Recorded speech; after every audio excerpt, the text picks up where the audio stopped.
Hi, this is Jed Brockie from GMI, the Guitar and Music Institute, and you're listening to the Musicality podcast. Ever wondered why some people seem to have a gift for music?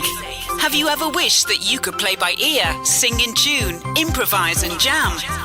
You're in the right place. Time to turn those wishes into reality. Welcome to the Musicality podcast with your host, Christopher Sutton. Hi, this is Christopher, founder of Musicality, and welcome to the Musicality podcast. On the show today, I'm joined by Jed Brockie, founder of the Guitar and Music Institute, a website which provides original and curated articles and videos to help guitarists develop their skills. And as you'll learn in this conversation, also provides insights and education useful to any musician. Over the years, I've come to really appreciate how playing multiple instruments can both broaden and deepen your understanding of music, and is in fact one of the best things you can do for your musicality.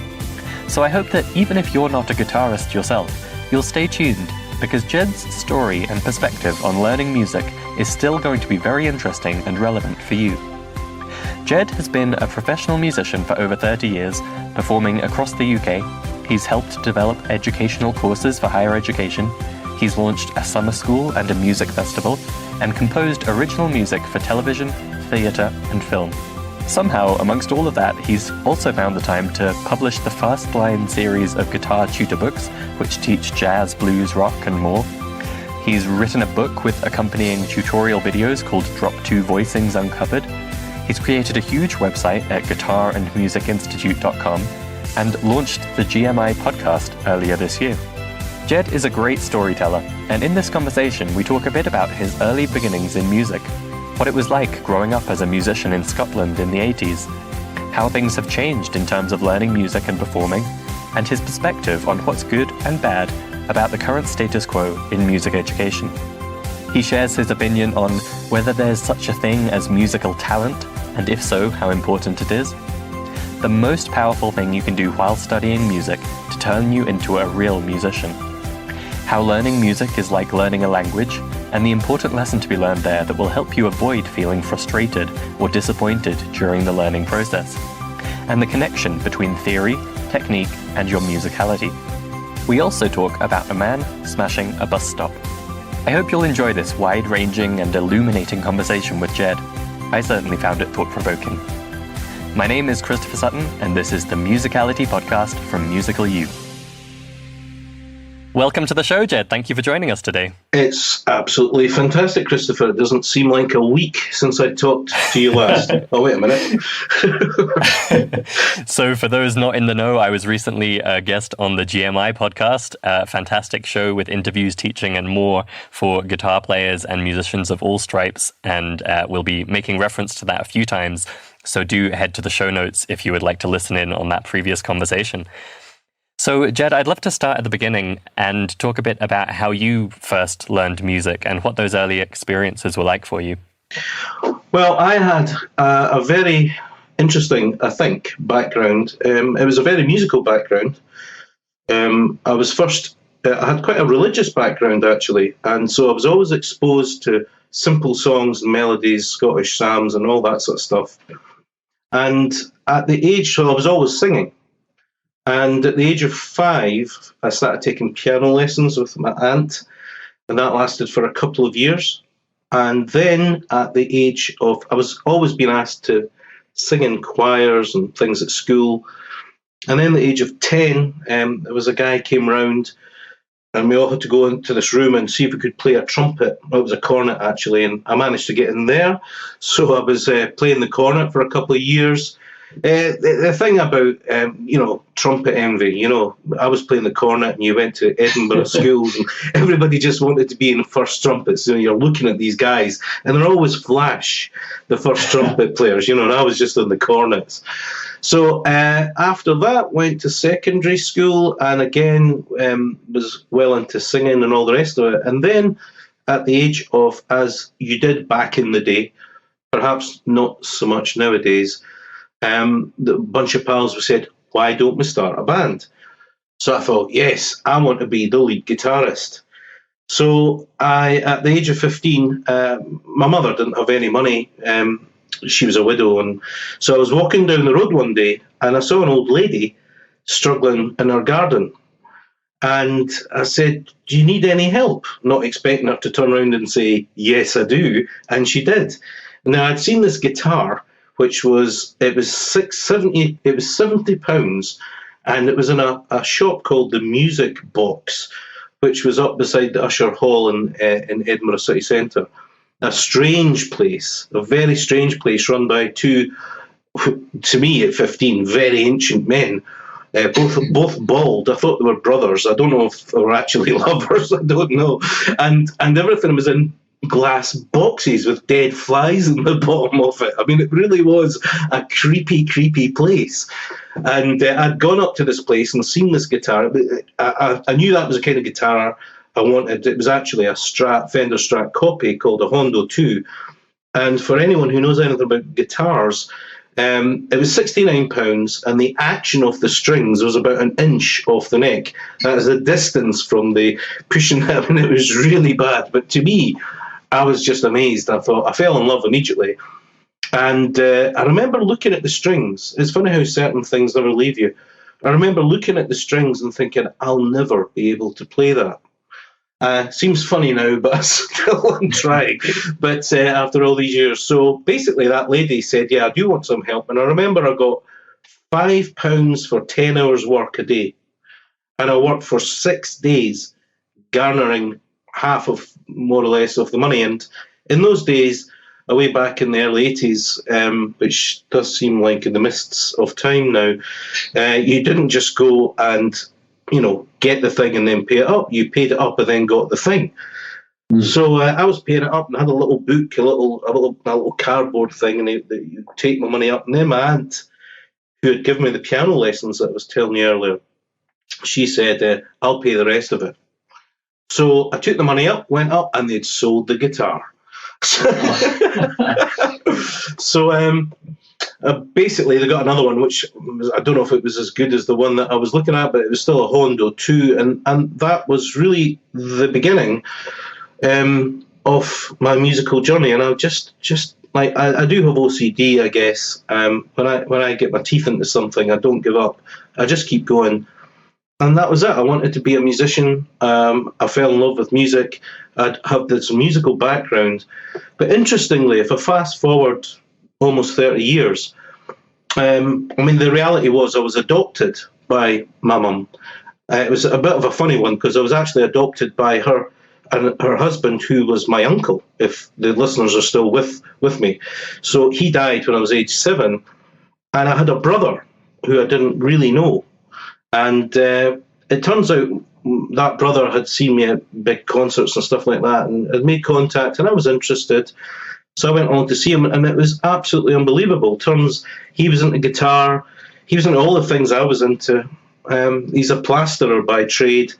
And when I was doing the plastering in this upper part of my house that I built, I found plastering really easy, so it must be in the blood. But the interesting thing about all of this is that my real father, although a complete vagabond, it was like wine, women, and song. I mean, that really was his gig.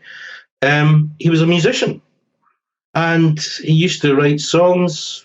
My brother also said he wrote songs for Lena Martell, who had a big career at one stage. So I just think it's kind of weird that I'm so into music. I've got the language in me, and then you find out that actually, if you go back, that's how it maybe is, or why it is. I don't know. This is going to be a weird interview, guys, because Christopher's going to ask me a question, and I'm going to be all over the place. But there you go. No, I think that provides a fascinating insight into your background and also your mindset about music. I'd love to ask, though, you're someone who at this point has a seriously impressive career in performing, composing, and educating in music. And I'd love to know, looking back, how much of that success would you ascribe to having a gift or a talent for music, and how much is it down to hard work and kind of educating yourself step by step? I take a very strong line on this, actually, because always meet people who say to you, we have choices in life. People don't realize they have choices. But, people think they have to do a certain thing. They have to get married, they have to get a job, they have to get a mortgage, they have to be in the 9 to 5. And for me, that's a daft way to go about life. What was the question again? What proportion of your success would you say was down to that gift that you felt you had early on, or the drawing to music? So you meet people, and if they're impressed by you, they'll say, they almost like you're really talented. As if that's like everything came easy to you, and they're almost, I feel at times, saying, I would be able to do that if I was talented. Therefore, that's my get out of jail card free, which is absolute nonsense, because I kind of think it's like, when you get a little nugget and you burn it away and you find how much gold is actually held within it. People have got to actually work hard at things, and the talent comes from the work. Okay, there might be a guy who takes up guitar, or a girl that takes up guitar, and they work really hard. We won't know if they are fundamentally great musicians until they've done the Japanese 10,000 hours or whatever it is. We won't know. And then we can make a judgment call on how much they're bringing to the party in terms of giving to the human race an artistic expression. That doesn't mean to say they might be fantastic players. Is it sublime? Well, we can only judge that over a period of time and looking back.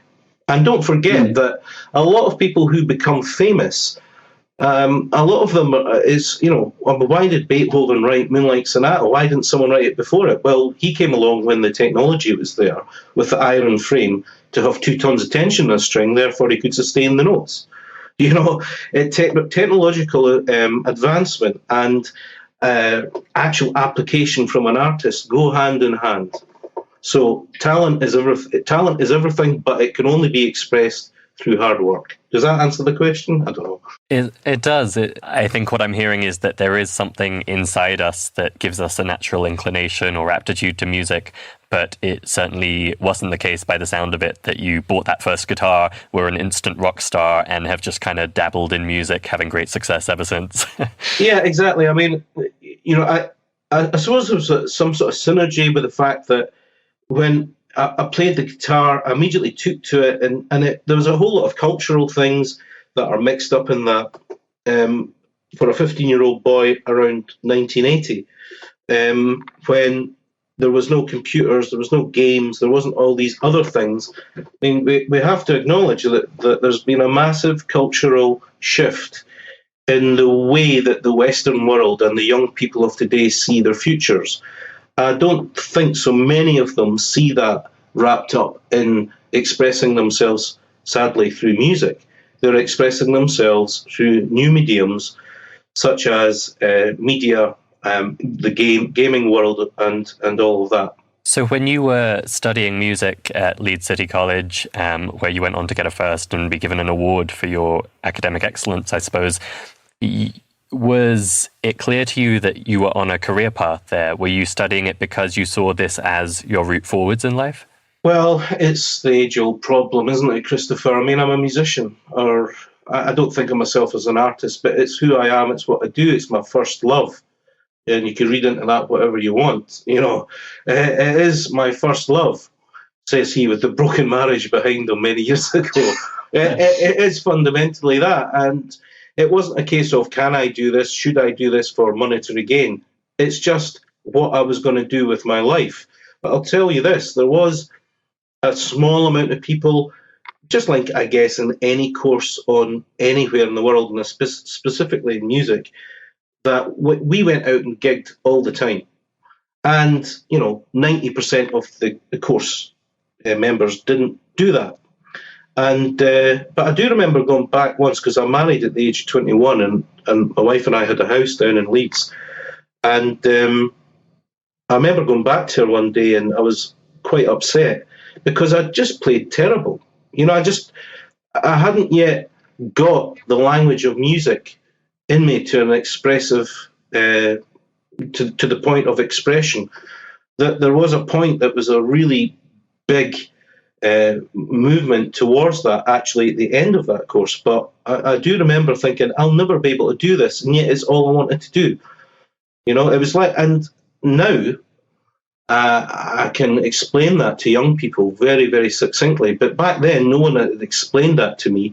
So that's, again, a big thing in all my development. But in terms of what changed things for me was at the end of in Scotland we do 4-year courses, so I was only doing a 3-year course on the English one, but it was a degree equivalent. And I've got to say that the course that I did in Leeds, the stuff that they're offering at degrees for now is just a pale shadow of what we did, believe you me. Because in the final year, though, there was a 10,000 word thesis along with oral transcriptions, and this makes me sound like I come out the ark, but actually I learned how to use a nib pen and Indian ink. There was no computers and everything like that, and eventually your brain got to understand how long a staff was and how many notes and all of that, all of that sort of thing. But as part of that 10,000 word thesis, which I did on a guitarist who part of the time lives in Scotland called Martin Taylor, was, you know, I analysed loads of his music and all the rest of it. And through that, moving the needle on the record and writing the stuff down, you know, it didn't just come overnight, but that was a major thing in actually beginning to understand the language of music. So if we think back to that moment when you came home to your wife and you were seriously distraught because your performance had not gone the way you'd hoped and you felt like you couldn't express yourself the way you really had the burning desire to. Looking back, if you could go back and say something to you then, what would you have said? What could you say that would enlighten them as to the route forward? I would say that, you know, music is a funny thing because in many ways it's a language. I mean, that's what it is. It's different than a language, but it's the same as a language. Fundamentally, it's a language. If you're learning a language, if you're learning to speak French, Russian, German, it doesn't matter what it is, you're going to start with letters and into words and then into phrases. And a classic example would be learning a phrase, which we regard as calling it a lick. So I'm trying to improvise, and I would learn a phrase, which we would call a lick. Now imagine that in the scenario of learning a language. You learn, I would like to take my grandmother to the toilet. Okay, so then you're in the company of someone who actually speaks that language, and you've got your one little phrase, I'd like to take my grandmother to the toilet.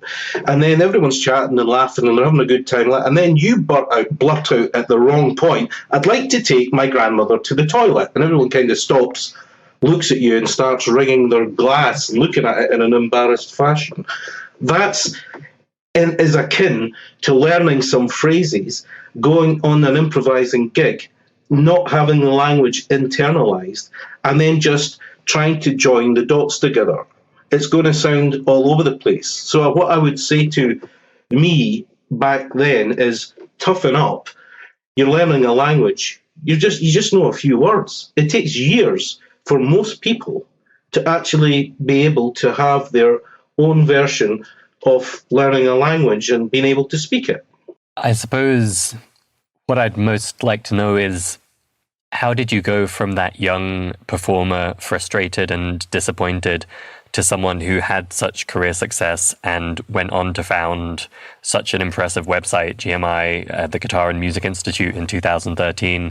What did you go through to turn you into someone who was ready to go out there and say, I can help young musicians, I can help guitar players? Well, for many years, the only thing that makes a musician better is constant woodshedding or practice and going out and playing. You know, you just got to go out and play and play and play and play. And the more you play, the better you'll become. And it's important that you play with people that are slightly better than yourself. You know, one of the big problems with teaching people is in every true musician, they're like children. All the musicians I know are just like kids. They're big kids like I am. Because we've somehow managed to retain that childishness, which leaves us open. You know, if you're playing in some, I don't know, restaurant or fancy hotel or something, it's always the kids that come running up. the adults aren't interested. They're talking nonsense. They're talking about mortgages and houses and money and cars and things that can, it's the kids that are, and true musicians have that in themselves. They never kind of lose it. So you've got to play with people. You've got to be strong enough to say, I'm not good enough. I need to play with people who are better. And that will drag your level of competence up. You need to go through the fire. There have been times in my life when I've done gigs and things, and the sweat has been literally running down the side of my face, and my legs have been shaking. And I'll tell you what, that's difficult when you've got a pedal board under you. But but you've got to go through those moments, and I'm assuming that that's allied to the work that needs to be done to get you into those moments. If you work hard enough, you will be given opportunities to shine. And if you haven't worked hard enough, you won't be asked again, because frankly, the paradox is, what's the difference between, say, watching a theatre show that's put on by amateurs and a theatre show that's put on professionals? Because let's face it, you go along and you watch it, and the amateur show can be absolutely amazing. So what's the difference? The difference is that the amateur show had 9 months to prepare, and the professional show had 3 days. And you get the gig because you're expected that you can go along, you can sit down in that chair and more or less read what's there. And if you can't do that, it's bye-bye. But if you can do that, you'll be rewarded handsomely. So take us back to 2013, and what was going on in your head that made you start GMI? It's an enormous undertaking to create a successful website, not least one that has created such a wealth of useful resources as GMI has. What was in your head at that time that made you think, I will start a website and start doing this? So the main thing was I've always been interested in technological advancement, specifically internet. And I've always been wrapped up in it. And I don't know why, but it seems to sort of pull my chain. So I was there. I brought out with another guy a thing called Band for the Day, which was an online site where bands basically competed to be band for the day, and that led to various things. It was a massive counting machine, and people liked it, but unfortunately, and again, this is a good example of the person I am. A business partner is a great guy and all the rest of it, but I would be up till 3 o'clock in the morning working on this thing every day. I wanted it to work, and but young bands, people aren't willing to buy tracks. So, and fundamentally, it didn't work because there was no money, there was no revenue, and there was huge gaps in my knowledge. In 2012 or that, I started to think about. I was getting on a bit, I've got a lot of knowledge. I've done a lot of things. I love to compose, I love to perform, and I also love to teach. And that wasn't really the story when I was a younger man. But with age comes maybe wisdom, I don't know. But there is that feeling you want to try, not too much wisdom in my case, but you do want to try and, help people through, because there's so much nonsense out there now. So I looked around at what was out there, and I just thought, a lot of things I teach are things that I teach that I don't see out there. I'm not saying everything I teach is unique, but, if you go into YouTube and check out Drop Two Voicings Uncovered, it's not had a lot of views, but there's already 5 comments that say this is the best explanation on the internet. So I'm not saying that to big myself up. I'm just saying that to push forward the point that, I have ideas and concepts and thought through how to actually put things down, and I felt I could do a good job of it. So that was one thing. I was getting on a bit. I thought, I want to get it down and out there whilst I still can do it, still got my marbles, and I can still play and fit and healthy, reasonably healthy. I see. So for the listeners who haven't yet visited the guitarandmusicinstitute.com, can you tell us a bit about the website and what they can find there? It's taken it's changed and it's been edited and got better. Fundamentally, it's got a course At its core, there are courses for people to do on guitar. Now, there was also courses which I've taken down. They will go up in another medium, but there's a thing called the Performing Musician's Blueprint. That was all about how to get gigs, how to get better gigs, and all that sort of thing. There's also a course that I created, Pinning for Musicians, because Pinterest just sends me a bucket load of traffic every day. And it's just an amazing website. I would say to anyone out there that's listening to this who does want a lot of traffic, get onto Pinterest. It's hard to imagine that a bunch of graphics could have such an impact, but they can. So there's the core studies, which will be added to from beginner right through to advanced. I got a little bit of investment from some friends who have seen what I've done, and they were retiring. They had a wee bit of spare cash, and they threw it my way.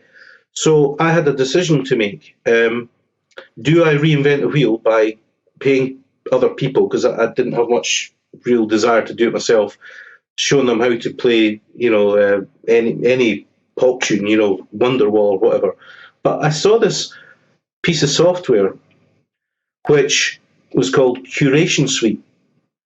Because if you think about it, if you see a story, any story, on the web or on the newspapers, and then you do a search for that story, what do you see? You see the same story 1,000 times. And most of it's coming from one source, which is probably Reuters. All of these newspapers are fundamentally coat hangers for adverts, and all they're doing is curating stories and adding a little bit of commentary. The same pictures on the web, it's the same video. So I thought, this is silly. Why don't I start curating things and actually adding value to it? And in that way, I don't need to reinvent the wheel. And that's what I've done with the How to Play series, and that will be getting bigger as time goes on. What else do we have? We have the podcasting. In February this year, I started podcasting, and I kind of taken to it like a duck to water, and I've met really great guys like yourself and others. There's so many people out there with a story to tell, and let's face it, we all just want to talk about ourselves. And that's where podcasting is fantastic, because you don't need to say much. You just ask a question and off they go. And so the podcasting thing, it really is taking off. It's quite amazing. What else do we have on there? News, you name it. And then there's the publications. I have all the publications. There's loads of free stuff on GMI, but I'm porting that over to the shop. So, people can get backing tracks and all sorts of stuff. I mean, it just goes on, Christopher. It certainly does, and I think it's such a delight as a new visitor to explore everything that you have to offer there. I think it's really perceptive of you to recognize the value of curation. I think a lot of musicians have I was about to say delusion, that's a bit harsh, but they have the feeling that if they create a tutorial on how to play the C chord on guitar, it will be better than everyone else's, and therefore they should create videos for every chord and then for every song, and they end up recreating the wheel, as you put it. And actually the value to your audience with GMI is in you selecting the highest quality material that's out there and putting it in one place where they can get exposed to the best material. Yes, and with the curation thing, I would take, let's say it's how to play what did I say earlier? Wonderwall. Let's just for argument's sake. So I would do that. I do things when something happens. They're on tour. Someone's died. They're bringing out a new album. If you think about a musician, they don't actually have a lot of stories to tell. I mean, once I've got a new album out. Oh, I'm going on tour. I mean, everything else is just fluffery. So what I do with the curated part of it, I'll add in other videos. So there was, I think, Stairway to Heaven is one of the obvious ones that I did. And there's a great video, someone playing it on flutes in Japan, and there's someone else doing it another way. And then you get the original one. So you got all these videos, and then I'll put on some stuff that you can hear on iTunes, some Twitter feeds, and it creates a bigger experience rather than, oh, here's Jed playing, does the world really, really need another Bach rip-off, Stairway to Heaven. I shouldn't say that, seeing that they all went to court. But anyway, you know what I'm saying. Does it really need that? No, it doesn't. And that means that I, little old me, here in Edinburgh in Scotland, can have a massive impact because I'm pulling from all the best sources in the world every single day. You know, so GMI has curates just, you know, the links are all there and all the rest of it. I want to make it clear to people this isn't about plagiarism. You know, the links are there to all the sources, even the image links, and there is added commentary when needed from me. But I do have a latest guitar news page on GMI, which I just put the latest guitar news, click, click, click, click, click, and they click that and go to those websites. Well, I think it's really impressive, the audience you've built at GMI, and I think it's really a testament to the quality of that curation and the effort you've been putting in for several years now. I'd love to ask, you didn't call it the Guitar Institute or the Guitar Institute of Edinburgh, you called it the Guitar and Music Institute, and I've also seen it described as a place to learn guitar and musicianship. I'd love to hear your thoughts on what you teach beyond guitar. Well, in a way, if people go to GMI or if they go to YouTube or if they see it on Amazon, although those videos aren't up there, there's a lot of theoretical concepts that are not just for the guitar. If I take the thing I was talking about earlier about Drop Two Voicings, you know, what I see on YouTube is a lot of people talking about things. They talk about drop two voicings. You know, we could get a monkey to tell what a drop two voicing is. You don't have to be Einstein. I am certainly not. But they often leave out the reasons for drop two voicings. You know, and the reason is to do with voice leading. You know, and that's something that isn't just for guitar. You know, that's for everything. And so that theoretical knowledge that's in there could apply to absolutely anyone. The musicianship areas that aren't covered, and there's no need for me to do it because there's a great site called Musicality that does it, is oral training. And I've been scratching my head when I've had a moment to think how I can integrate or help people, use Musicality more. Entrepreneurship, not musicianship, but entrepreneurship. I think that is the most crucial thing for young people today, is to be entrepreneurial, is to be able to see opportunity where none exists, to think of ideas, to make things happen. You know, that it's really exciting to actually have an idea and see it through. Absolutely. So this maybe ties back to something we talked about on the GMI podcast recently, which was that young musicians these days are maybe prone to what you called cherry picking and looking for a quick fix to the problem that's immediately in front of them. That's very different from the kind of broad attitude of musicianship and entrepreneurialism that you just described. How do you see music education today, and what could young people do to maybe give themselves a better chance of succeeding as a well-rounded musician? It's a really difficult one to answer, and I don't want to be too negative, but it's probably going to sound that. It's hard to see that you're actually making history just by existing. You're making history, and once you die, you are history.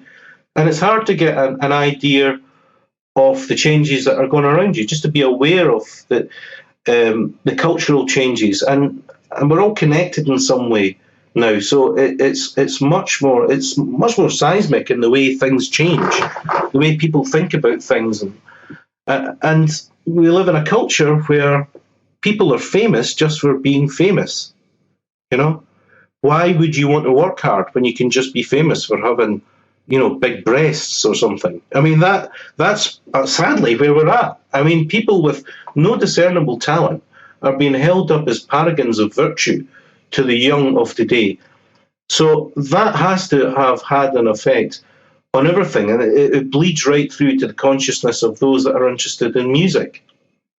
So I'm not saying everyone back in the day, because then I'm beginning to sound like old man, but I think it would be fair to say that there was a lot more people interested in music back then and playing instruments. I'm talking about guitar here. And people really wanted to get good. I mean, if anyone wants to argue with me about that, that's fine. I'm not here to make a big judgment call on it, but just listen to the charts. I mean, we're going back to knocking the rocks together. You know, some people might say that is, if that is a reflection of where we're going, then it's not a really nice one. So I think there is abroad a feeling that I just want to do what's necessary, almost a bluffer's guide, you know? And if you think about it, if 20 years ago, you know, when I was working or coming through 30 years ago, coming through as a musician, if someone phoned me up and said, Ged, can you play blues? And, yeah, I love blues. Ged, can you play reggae? Yeah, I love reggae. And all you would need is almost sort of standard, a few licks or something, sort of key holder licks to actually prove that you knew and understood that. That's not going to get you past the guys that really know it, but let's face it, how many of them are about? So I do think that young people are being swamped with this. Don't work hard, just get a few things together, and it leads to this, you know, if you go on YouTube and you want to play, what's that song, Hotel California and all that sort of stuff, they just learn a few licks. They don't even watch the whole video. You know, even if it's a good lesson, they just, what's the bit? I'll take that. And that is not going to help create a rounded musical technique and an ability to hear things. Having said all of that, of course, there are some incredibly talented young people out there, and I've got the honour and privilege to come in contact with a lot of them and see what they're doing. I mean, at the university that I teach at, some of the musicians, this is Napier University in Edinburgh, on the BA Popular Music course, and to be honest, most of the good players are going towards rock, jazz, rock fusion and jazz, but some of the players are just absolutely astonishing, and that kind of flies in the face of everything I've said, but it does make me think, wow, thank goodness for them. But are they becoming less and less? I don't know. And even, is there a place for people to play? I think this is a big, big point that actually feeds in to people just wanting to be like, you know, cherry pick and all the rest of it. Where is the audiences? You know, people go to massive concerts because there's thousands of people going. You know, if you want a big audience, get a reasonably big one. If you want a massive audience, get a big one. If you want a huge audience, get a really big audience, because, you know, people bring people. But for working musicians on the ground, how much work is there? I mean, I know when I do concerts, I know it's in a specific thing. If I'm doing gypsy jazz or something like that, you know, the audiences are getting older and older. You know, do you get to 60 and suddenly say, I'm going to start going to XYZ concerts? You know, I'm going to find out in 10 years. But, you know, I'm convinced that that doesn't happen, and that the audiences actually may be drying up, you know, because it's all there on the screen. Yeah, I think that's a really powerful observation, given what you were saying earlier about the importance of regular gigging and getting out there and performing with musicians who are a notch better than yourself. That is definitely a challenge, I think, for today's musicians, that the opportunities to perform live and the audiences, even for local gigs, can be much smaller than they were maybe 30 years ago. It's definitely making things a bit harder. Definitely. It's definitely, you know, I hear stories of musicians having to pay to play. You know, Pat Metheny, the seminal jazz guitarist, who's out there just above all others, Pat said quite a few years ago now that he felt this was the last generation of Americans who were going to be interested in improvising. You know, that's quite a down thing to say, and quite a worrying thing to say. You know, the home of jazz. You know, that's really scary. And you see all these things, and I was talking to a friend the other day. We co-run a record label, or at least we were, and he was saying, you know, that the musicians are now saying to people like who run bars and stuff like that, they always say, oh, you'll get really good exposure. There's no payment, but you'll get really good exposure. And then the obvious answer to that is then, well, why don't you give all your beer or your meals away for free? Because let's face it, you'll be getting great exposure for the pub or the restaurant or the cafe. Yeah, it's a tricky culture and environment to try and be a performing musician in. One thing I love about GMI, though, to come back for a moment to musicianship, is that, as you demonstrated with that Drop Two example, you don't just say, here are the notes to play, go off and play Wonderwall. You explain things and you give musicians the intellectual understanding of what they're doing and why. And I think, for my part, while I totally identify with your maybe slightly negative view of today's young musicians and the cherry picking, I think maybe in their defense, what I'd say is that a lot of music educators don't provide that intellectual understanding. And a lot of those young musicians simply don't get to experience what it means to sit down and improvise or play by ear. All they know is that rote learning.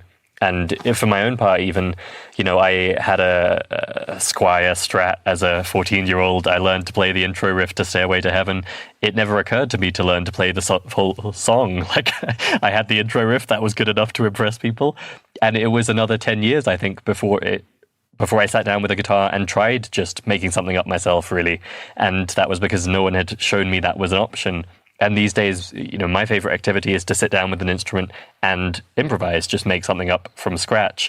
But I think without the experience of how much fun that can be and how possible it can be, it's all too easy. And I have sympathy, I think, for those who do just jump from YouTube tutorial to YouTube tutorial and learn the licks and riffs. There's many things. The thing about theory is I don't see theory as something over here. It's right in front of you, and it's a force multiplier, especially if you're not a genius, which I certainly am in. The theory is a force multiplier.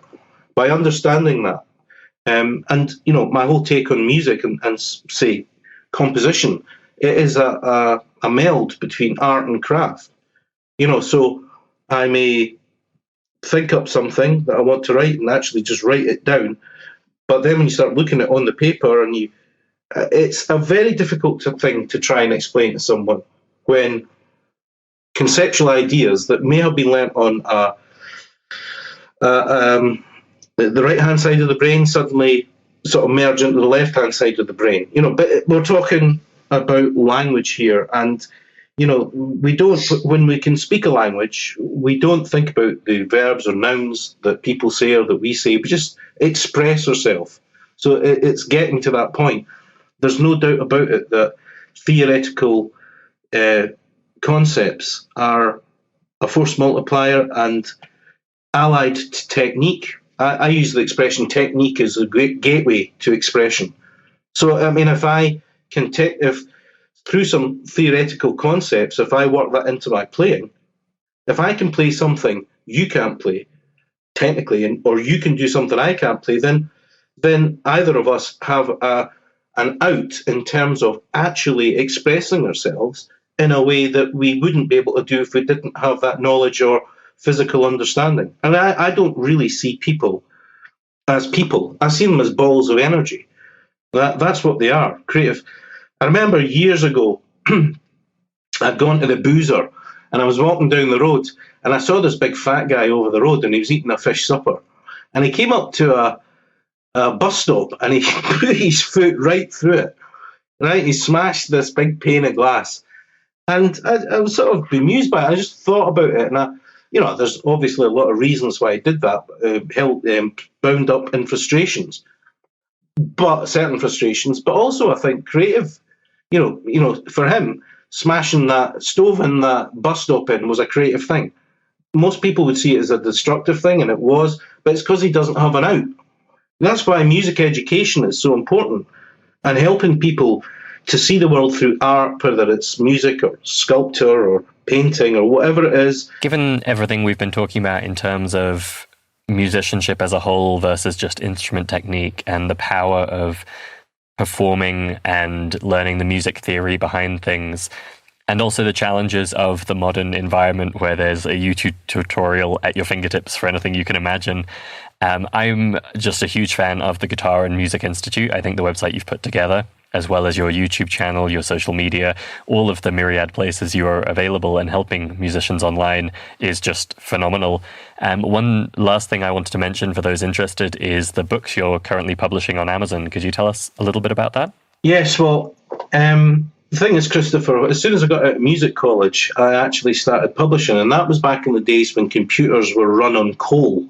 And I had an Atari computer, and I remember I had to spend all sorts of money to get this Atari. It had a tiny screen, and I got a 30 megabyte hard drive, which was like massive. It was absolutely huge. And I bought this program called The Copyist, which, remember, I was telling you, we were taught to use a fountain pen and all that sort of stuff. Well, that went out the window. I was using The Copyist, and it was pretty tricky because what you saw on the screen wasn't what you actually got from the printer, and you had to wait 10 minutes for it to print. So it was pretty tricky. So I published a whole bunch of books back in 1991. Couldn't bring out one book. I had to bring out 10 books. Now, this is a salutary tale to anyone who's thinking of being entrepreneurial. The reason I started was I thought, oh, that'd be quite good. I've got something to say. So the books consisted of me recording a whole bunch of stuff, writing a whole bunch of stuff, notating a whole bunch of stuff, creating the designs, getting the designs and everything and all of that. And the reason I did it all was because there was a guy who was putting an ad in Guitar Player magazine, Guitar Player magazine. He took a full page ad, and a friend of mine got one of his things, and it was rubbish. It was like badly photocopied. It was in a poly bag, badly recorded. But once I'd come through the whole thing, I realised the reason that he did that was because it was cheap and he sold hundreds, whereas my products were, expensive because of if you added up all the sort of the monetary things, and it just didn't work. So I dusted those down through CreateSpace and Ingram Spark. It's just amazing. It is literally amazing. So they're just the Fastline series. It's just cheap, £4. So I mean, what do I make of a book? I don't know, 20 pence or something. But so I regurgitated all of those and gave them new covers, and people just buy the book and download the stuff from GMI. And then I brought out Drop Two Voicings Uncovered, which is about 90 odd pages. And again, I use QR codes inside the book. So because people don't want to turn on their main computer, right, if they're using a book. So I figured, well, if it's a QR code, why put 1,000 words of text when I can actually talk everything I'm going to talk and show? So what they do is they just need to place their phone, get a QR code reader, they ding, and then the video will come up right beside the book, and they can learn from that and watch. And it's like idiot proof. It's all chord boxes, basically. So people can quickly get it under the fingers. And I think that's what people love. Right now, I'm about to start writing I have started writing the book that comes after Drop Two Voicings Uncovered, and that will be really for folks interested in jazz and more expansive harmonic scenarios, and I'm not going to hold back on that one. Fantastic. Well, we'll certainly have links to those and the other GMI resources in the show notes for this episode. Ged, I think what I admire most about you is that these days it's super easy for someone to flip on a webcam and kind of thoughtlessly put music education material out there. And you only need to look around YouTube to see that happens a lot.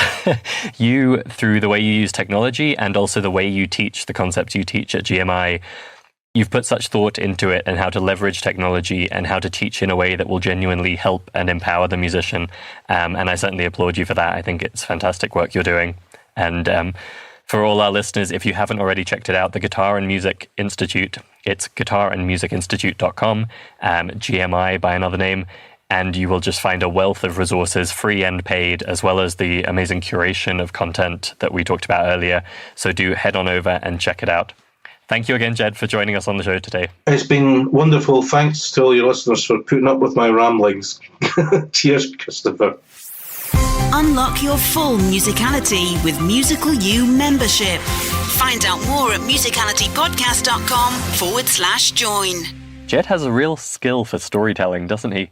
And I think you'd agree with me that he doesn't hold back in his opinions about music education. From musical talent to learning to play songs, to becoming an in-demand performer, to learning to express your own musical ideas. Throughout this conversation, it was clear, there is no quick fix, magic solution. I loved hearing about how for him there was a natural draw to learn music and become a musician. It was his first love, as he put it. But despite that natural inclination, he feels strongly that talent is only something which affects how fast you learn, or perhaps limits the very top of what you're capable of. It's hard work which determines your success as a musician. Beyond his degree studies, Ged made sure that he was gigging regularly and playing with musicians who were a notch better than him, and he says that's what gave him the edge over his classmates who didn't bother to do that. I'm sure we can all relate to his story of feeling frustrated that a performance hadn't gone well. He hadn't felt like he'd been able to really express his own musical ideas effectively. But looking back, he says that you need to understand that learning music is like learning a language. So of course, at first, you're only going to know a few words or phrases. You need to be patient as you learn to craft your own sentences to really express your own musical ideas effectively. I liked how Ged described theory as something that's not separate from the instrument learning, but should go together with it, and that instrument technique is simply the gateway to artistic expression. This connects back to something Gerald Klickstein shared on the show recently, that you really need to view the technical side of learning an instrument as the means to an end, not the end in itself. And you should be thinking about expressing yourself musically, rather than getting caught up in the intricacies of things right at the limit of your technical ability. As Jed's story about the man smashing the bus stop demonstrates, we all need some outlet for our creative energy. Beyond Jed's own story, I really wanted to learn more about GMI, the Guitar and Music Institute, and he shared the role he sees it playing in the world of music education, both to share his own insights and techniques for learning guitar, and to curate the best of the best in terms of tutorials, videos, and news from around the web. These days, it's easy for musicians to just seek out quick-fix YouTube tutorials for a particular song or riff, but there are also resources out there that will equip you with the understanding you need to go beyond that and to develop real musicality. And of course, this comes back to the point from before about getting out there to play and perform with musicians who are a bit better than you and will stretch your skills. In our conversation, we agreed that it's not a new problem that young musicians will go for the quick fix. In fact, I was guilty of that myself when learning guitar as a teenager.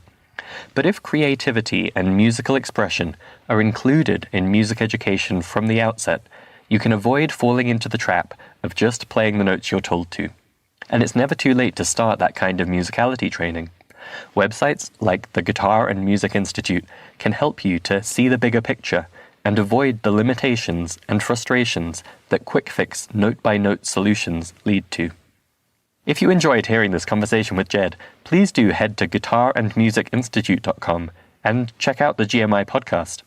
Of course, you'll find links to those and everything else we talked about in the show notes for this episode at musicalitypodcast.com. Thanks for listening to this episode.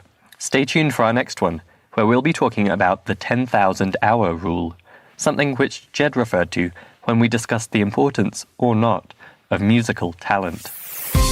Thank you for listening to the Musicality Podcast. This episode has ended, but your musical journey continues. Head over to musicalitypodcast.com, where you will find the links and resources mentioned in this episode, as well as bonus content exclusive for podcast listeners.